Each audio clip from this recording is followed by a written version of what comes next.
Good evening, and thank you for inviting us to make submissions to Bill C-78. My name is Elba Bendo, and I'm the Director of Law Reform at West Coast Leaf. West Coast Leaf is a BC-based feminist legal advocacy organization. Our mandate is to use the law to create an equal and just society for all women and people that experience gender-based discrimination. I'd also like to introduce right now Kim Hawkins, who is the Executive Director of Rise Women's Legal Clinic. Rise is a student clinic that provides legal services to low-income women on family law and related issues, and we've asked to share our time with Ms. Hawkins.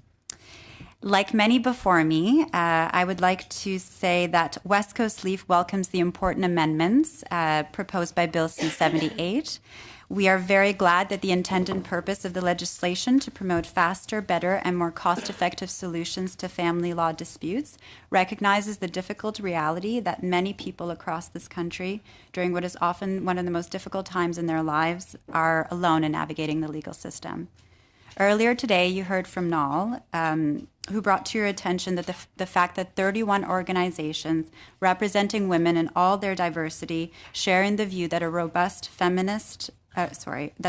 framework around family violence is needed to collectively advance the four goals of this legislation, including that of promoting the best interests of the child. The reason I believe you are seeing such a strong and uniform showing on the issue of family violence is because for decades now there's been clear and well-documented evidence of the links between family violence, marriage, parenting, and divorce.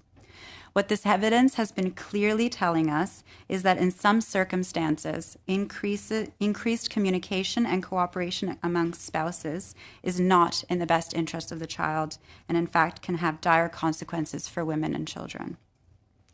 In our brief, we set out the provisions regarding communication and cooperation that are at the greatest risk of producing harmful outcomes in the context of family violence.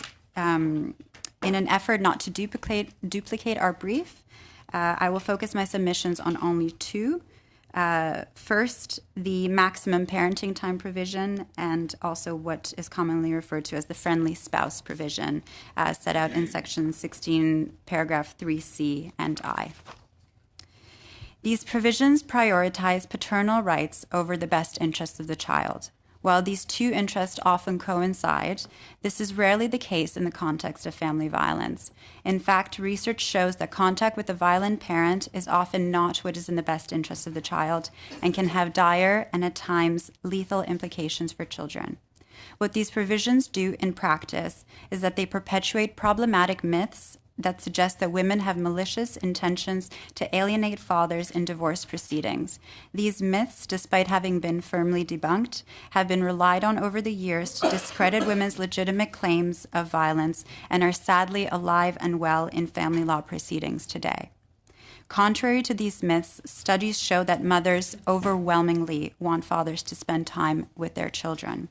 Studies also show that there are an increasing number of joint custody and shared parenting arrangements in Canada, and that statistics that at first glance appear to indicate a bias in the system are really more reflective of the number of fathers that seek custody. In fact, fathers are awarded primary or joint physical custody a majority of the time when they actively seek it. This is often the case even when there are allegations of family violence. These concerns were recognized in BC, where the new Family Law Act not only excludes these presumptions about what is in the best interest of the child, but specifically directs the courts to not presume that shared parenting time is in the child's best interest. In turn, the Act emphasizes that some of the circumstances that are relevant to what is in the best interest of the child include the nature and strength of the child's relationship with significant persons in the child's life, the history of the child's care, and the impact of family violence on the child's safety. We strongly believe that the objectives of the Act will be better served with the incorporation of similar language and recommend the removal of the maximum parenting time and friendly parent provisions from this bill. I will end it here due to time constraints and pass it over to Ms. Hawkins.